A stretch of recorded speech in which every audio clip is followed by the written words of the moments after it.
It's such a joy to see the Parliament of World Religions evolve so naturally into a parliament for making peace with the earth.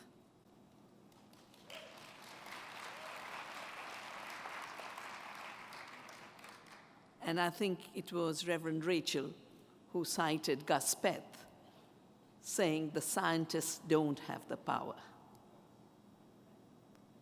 Because the only power that can change the power of greed, the power of irresponsibility, the power of arrogance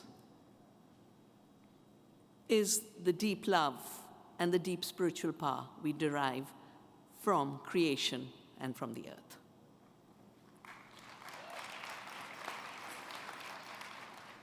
In 2009, the Copenhagen summit was undermined, and the legally binding agreement was put aside, and the French government took the initiative to put together the Paris summit, for which Christiana played such an important role. And if you remember, Christiana, there was a summit of the conscience, for which you were such an important part, before it, with spiritual leaders, creating the context for the negotiations. And they weren't easy negotiations. And so the movements that take care of the earth said, we write a pact for the earth. The governments can fail, we cannot fail the earth. And we planted a garden in Paris with immigrants, with children, and with all people of all flavors of the ecological movement. It could also be seen as a burial ceremony of the fossil fuel age, which has brought us to the pass. We've taken 600 million years of nature's work to fossilize her living carbon, and she put it underground to leave it there. We thought we were smarter than her and started to burn up 20 million worth of her fossilized work every year. But it didn't just fossilize the way we produce, it fossilized our minds. And as Uncle said, he talked about ice in our heart, it's fossilized hearts. And nowhere is this fossilized way of thinking invading more than in our daily bread, which is in every faith, is sacred, in every faith is a sacrament. Whether you look at the Arctic and the melting ice, or you look at the Amazon and the disappearing forests, it's all for a very distorted fossil fuel-driven food system. Begin with the production of food.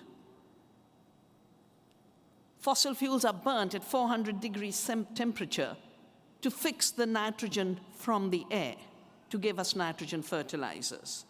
For 1 kilogram of nitrogen, we use 2 liters of diesel. And by 2030, we'll be using 277 billion liters of diesel. The little pulses, the nitrogen-fixing pulses, do it non-violently and brilliantly. That's why on my visiting card, I have pulses. The earthworms give you nitrogen. Just working to give gratitude to the earth, the movement we have built in India, Navdanya. We've just done a 20-year study in our valley, Doon Valley, and I welcome you all to come to Navdanya on how we are making peace with the earth and learning from the earth every day. I've started an Earth University of learning from the earth. Not teaching fossil fuel obsolete knowledge, but learning the dynamism and evolution of the earth. The carbon content in the soil has gone up 100%.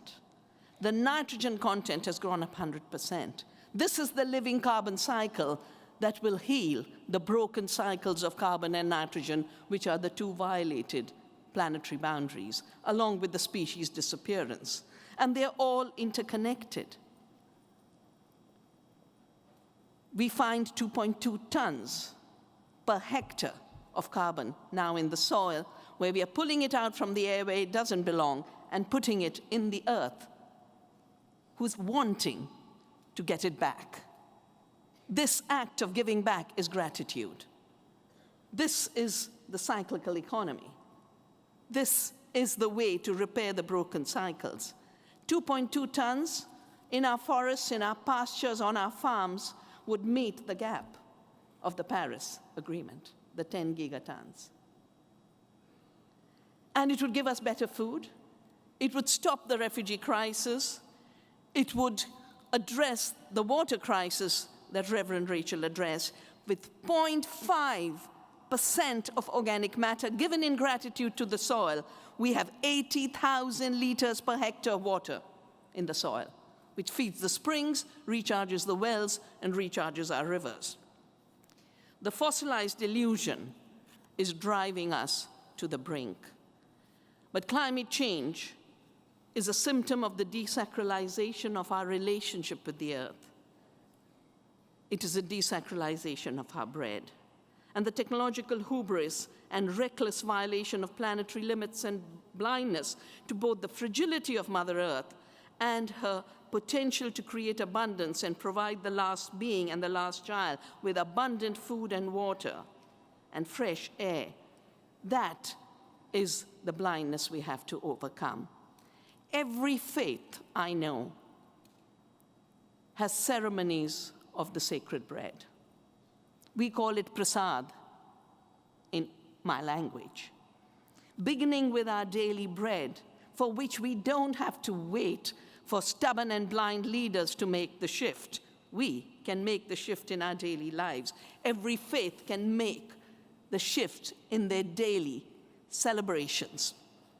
We can make through our bread a choice between the continued war against the earth and extinction, or peace with the earth and a future of our species and all others with whom we share this beautiful planet. We have a wonderful peace prayer in India because India was never an anthropocentric civilization. It was always an ecological civilization where we think of Vasudhaiva Kutumbakam, the earth as family. And we say, peace with the earth, peace with the sky, peace with the plants, peace with the water, peace with the air, peace with the space, peace with the skies. May that peace be with you.